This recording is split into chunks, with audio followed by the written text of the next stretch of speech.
So it's gonna be. I think this is where the World Poker Tour, expertise and experience comes into play, because of the infrastructure that World Poker Tour has built over the years to funnel online poker players and give them a path towards in-person events in Vegas.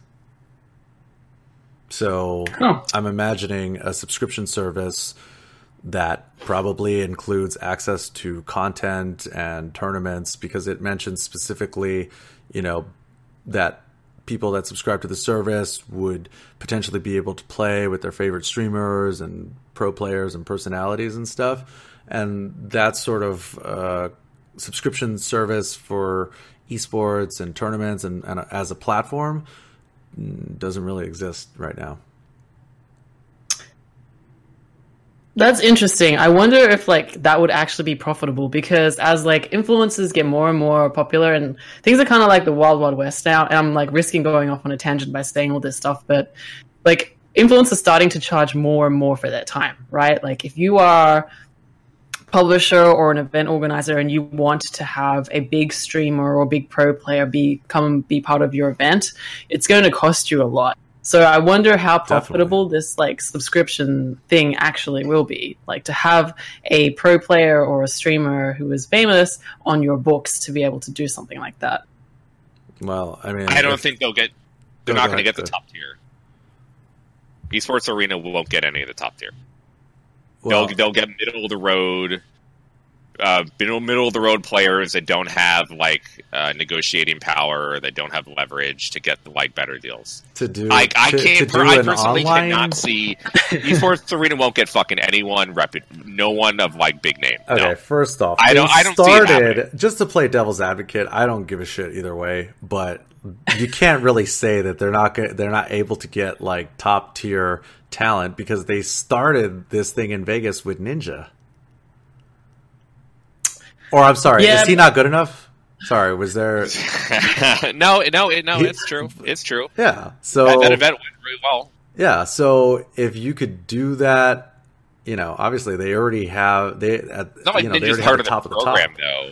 It just there isn't a program, right? There isn't a program yet. What I'm saying is that they're saying that they can get talent to participate some way as a value add as part of the subscription service. I mean, at this point, it remains to be seen whether or not all of these events would, let's say, need to take place in an esports arena venue, or whether some of the events could just take place online. For example, when some kind of subscribers are automatically entered into a contest to win a chance to play with Ninja online, and if you score in the top 10-20%, then you advance to some other thing, so that eventually you can come to Las Vegas, to Vegas, not Manhattan Beach, and play with Ninja at Esports Arena in person. Wow. Magic. I'm sold. So take that analogy and then insert your favorite game and your favorite streamer and then recreate it. And I think that there's a lot of value in there, and I don't really see why they wouldn't be able to pull it off, because if you got $100 million in the bank, you can make a few things happen. Yeah, let's spend it all recklessly. Well, I'm just kidding. Yeah, I mean, it seemed like the entire thing was a little reckless, but now that I have when I was just thinking about it as a venue, but now with the content play and the subscription platform play, things are way more interesting now. That part actually doesn't matter at all to me. Which part? Neither of those. I don't care. I don't think either of those are going to bring in the money. I think they're both going to. You think the money is You think the money is in the events? The actual venue.